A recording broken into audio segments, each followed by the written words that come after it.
Bilmaslar, bag'rang tosh bo'lsa degan jarni ana birinchilikda olishtirib bo'lmaydi.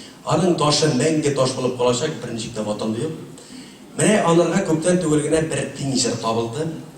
Endi sizga Rishod Tuxotuling keldimi konsertdan?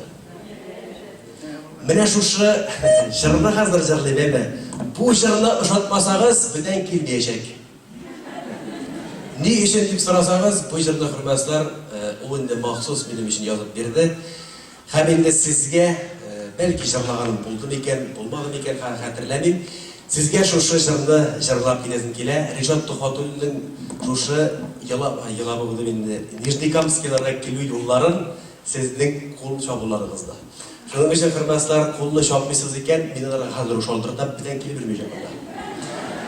Шабасыз икән, иртәгә тагын 1-2 көнгә киләчәк. Шуның өчен хөрмәтләр, Ришат Тухатуллин кие Вазыйх Фатыйхов сүзләре сагынам да кабат.